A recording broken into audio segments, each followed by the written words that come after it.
Okay, hello dan selamat pagi semua. Hari ini kita akan ulang kaji bab 3 untuk pengukuhan kamu. Jadi perkara pertama yang saya nak sentuh adalah tentang memperbetulkan penulisan rumus algebra. Okay, contoh nah. Dia kata kat sini, tulis rumus algebra daripada ayat matematik yang diberikan. Okay, selalunya time-time macam ni kamu dah selesai buat rumus algebra. Maksudnya kamu dah boleh formula untuk macam mana nak selesaikan soalan daripada situasi ni kamu dah dapat. Cumanya kamu dapat dalam bentuk ni. Jadi bila kamu dapat dalam bentuk ni, kita nak tukar pi dalam bentuk rumus algebra. Okey, kamu nak tukar pergi dalam bentuk rumus algebra. So, maksudnya kamu akan dapat J sama dengan 50X tambah 10. Okey, kamu nampak tak? Saya hanya ambil J, 50X dan 10. RM ni saya tak ambil sebab kita nak tulis dalam rumus algebra. Okey. Okey, kalau yang macam ni pula, macam mana saya nak tukar pergi rumus algebra? D sama dengan 90 tambah Y meter. Tambah Y meter.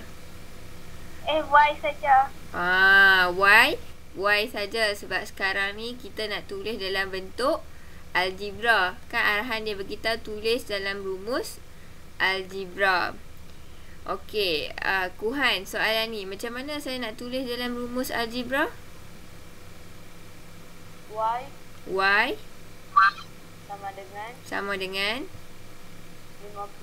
50 tambah 5 X.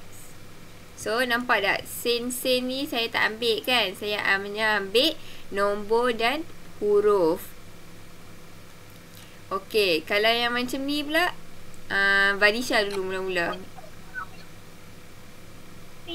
C sama dengan okey, Kuhan sambung 30 tambah 2X. Okey, nampak tak cikgu hanya ambil huruf dan nombor sahaja.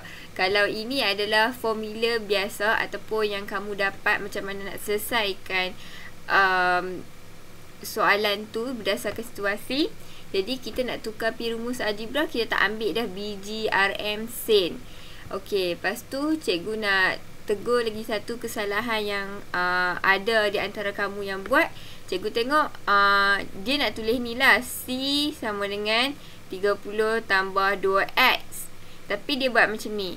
Depan C pun dia letak sama dengan. Saya tahu sebab maybe kamu dah terbiasa kan, bila langkah mat ni nak jawab seterusnya akan letak sama dengan. Okey, kamu akan tulis macam ni. Jadi saya tak boleh yang sama dengan ni, kita tak mau.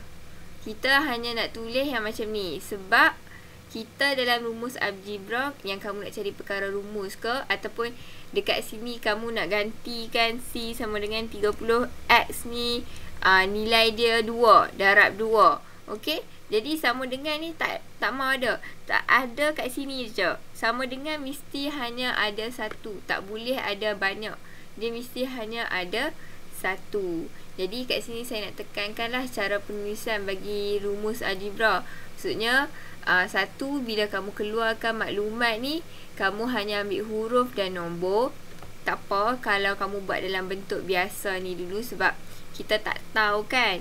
Lepas tu kita tukar pergi rumus algebra, kita hanya ambil huruf dan nombor. Kemudian kalau sama dengan ni tak mau ada. Okey, hanya satu je ada. Tak mau depan C ni pun ada sama dengan. Ataupun dia tulis penulisan macam ni kot, saya tak ingat. A tambah B sama dengan C sama dengan. So, yang kita nak penulisan sama dengan ni hanya dekat sini. Yang dekat sini kita tak mau. Kita sama dengan hanya boleh ada satu. Okey. Okey, tadi saya dah ajar kamu cara untuk perbetulkan penulisan rumus algebra. Sekarang ni saya nak ulang kaji sikit tentang menentukan nilai sesuatu pemboleh ubah apabila nilai pengubah lain diberi. Okey, yang ni kita dah belajar. Kalau kat sini saya kata diberi A sama dengan B tolak C. Tentukan nilai B apabila A sama dengan 10 dan C sama dengan 5. So kat sini apa perkara rumus yang dia nak? B. B. Macam mana, sebab apa B Kuhan? Saya tahu Vanisha yang jawab, tapi saya nak tanya Kuhan. Kenapa Vanisha kata B ni sebagai perkara rumus? Dia nak nilai B.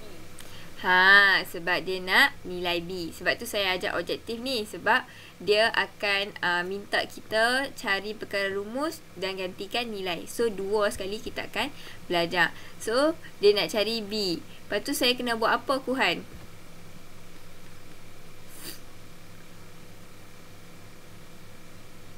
Vanisha boleh tolong Kuhan tak?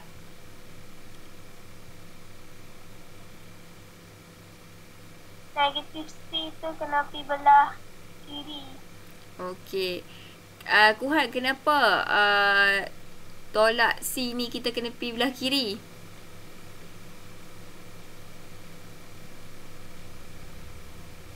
B nak seorang. Okey, sebab B nak seorang. Jadi bila saya tulis kat sini akan jadi A Tambah C. tambah C Sama dengan B. sama dengan B. Okey. Kalau tengok dekat sini, tadi saya buat C ni akan ke kiri. Okey Kuhan, kita tengok dekat sini, dia mula-mula adalah tolak. Okey. Lepas tu tukar pergi melintasi sama dengan, akan jadi apa operasi kat sini Kuhan?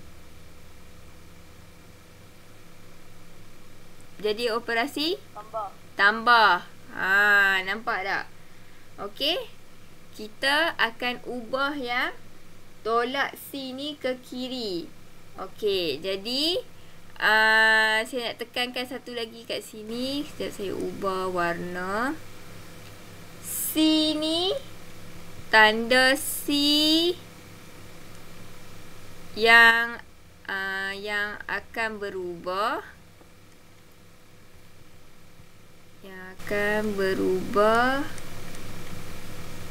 Kerana C tukar tempat melepasi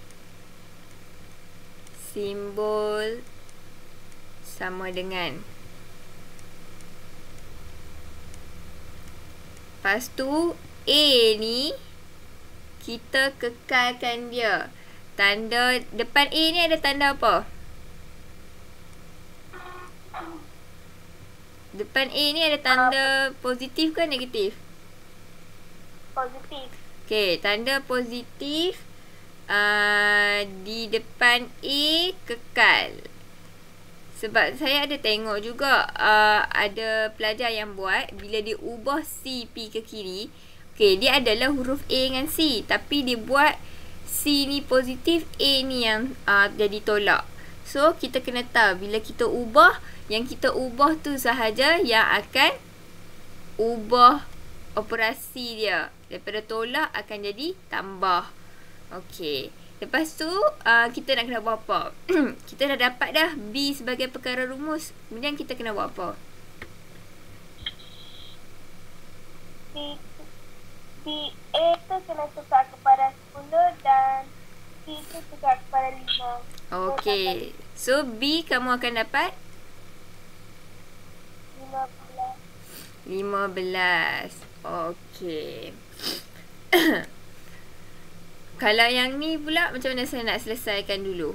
Dia nak perkara rumus dia apa dia? A. Macam mana tahu kata nak A? Tentukan nilai A. Okey. So macam mana saya nak pemudahkan dia dahulu? Kuhan, kalau kita nampak ada pecahan di sebelah kanan, macam mana kita nak macam mana kita nak selesaikan dulu? Macam mana Vanisha, kalau kita nampak macam ni, kita nak kena buat apa dulu? Tahu tak? Ingat tak? Ingat. Macam mana? 3 tu bawa pergi belah kanan. 3 ni bawa belah kanan. Ha. Sebelum kita bawa 3 tu pergi belah kanan, kita buat apa? Oh, maksudnya kalau kamu nak bawa 3 tu belah kanan, jadi macam mana? Okey, kamu cerita kat saya dulu.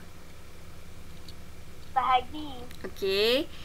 A sama dengan 12B 12B per per 2 kurungan kurungan sini ya. Okey. 3 kurungan. Okey, kenapa 3 ni tiba-tiba duduk bawah kat 2 ni, Vanisha? Sebab 3 darab A dapat 3A. Okey, bagus. Kemudian sebab apa 3 duduk kat bawah ni? Lepas tu kena darab tu kalau lepas daripada sama dengan dapat bahagi. Ya, betul.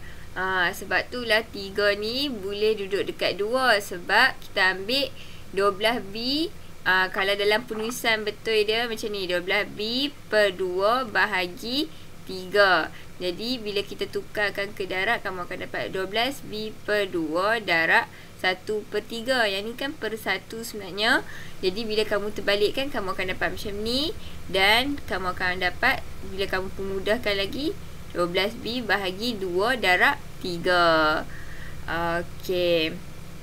So macam mana kamu nak selesaikan bila sampai sini?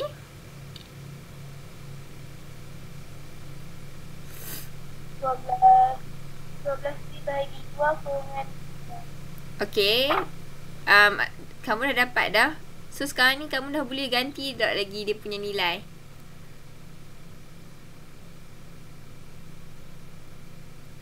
Hello? Boleh kot. Okey, jadi 12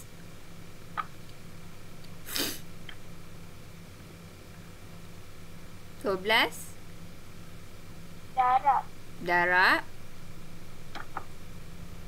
B dia berapa? B dia 6. 6. Okey, bahagi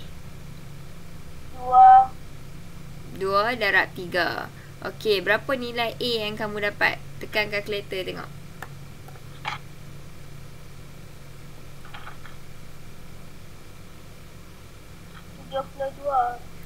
70. A kamu dapat dia 72. Okay. 72 tu kamu ambil bahagi dengan 6. Dapat berapa? 12. Itu jawapan dia. Okey. Yang ni kalau kamu pemudahkan, kamu akan dapat 72 per 6. Kamu tak boleh terus bagi jawapan 72. Kamu kena tulis dulu 72 per 6 sama dengan 12.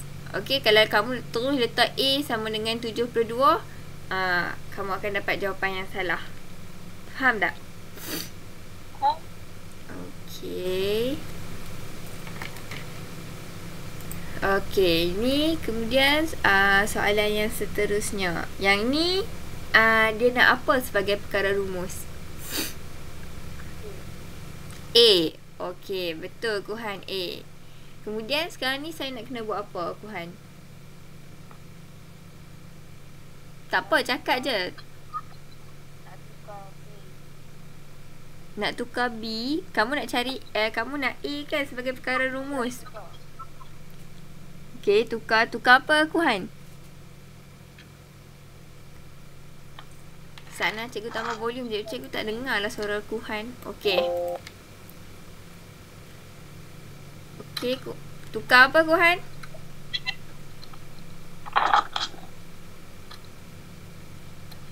Dekat 3A ni kita kena buat apa supaya dia hilang punca kuasa 2 ni? Nak tukar 3. Okey, nak tukar 3. Lepas tu nak tukar 3 macam mana tu Kuhan? Macam mana kita nak hilangkan punca kuasa 2 dia ni? Okey, yang ni kita panggil punca kuasa 2. Ni adalah punca kuasa 2. Kita nak buang ni punca kuasa 2 ni. Punca kuasa 2 ni juga mewakili 1/2. Macam mana kita nak hilangkan dia? Kita kena darab dengan apa? Darab dengan apa, Vanisha? Darab dengan kuasa 2. Okey, darab dengan kuasa 2. Lepas tu saya kena buat apa lagi? 9B 9B tolak 4C kuasa 2. tolak 4C kuasa 2. Okey, jadi kat sini saya nak tulis nota sikit. Okey, kita buat kuasa 2 ni. Kuasa 2 adalah untuk hapuskan punca kuasa 2. Kemudian kita ambil color orange pula. Okey, mewakili mereka semua. Apabila di sebelah kiri kamu ada, di sebelah kiri ada kuasa 2. Sebelah kiri ada kuasa 2 diletakkan. Maka di sebelah kanan pun kita kena letak. Wajib. Kalau kamu letak di sebelah kiri, di sebelah kanan pun kita kena letak. Itu dia punya hukum. Okey, bila sampai sini kita dapat mati. Dah hapuskan lagi tak yang kuasa punca kuasa 2 tu? Boleh? Okey, jadi macam mana tulisan dia seterusnya, Vanisha? Jadi macam mana? 3A, okey. 1/2 1/2 darab 2 darab 2 sama dengan 9B tolak 4C kuasa 2. Tolak 4C cikgu. Tolak 4C. Okey, lepas tu dalam kurungan kuasa 2. Betul tak? Betul. Okey, kemudian 3A 3A sama dengan sama dengan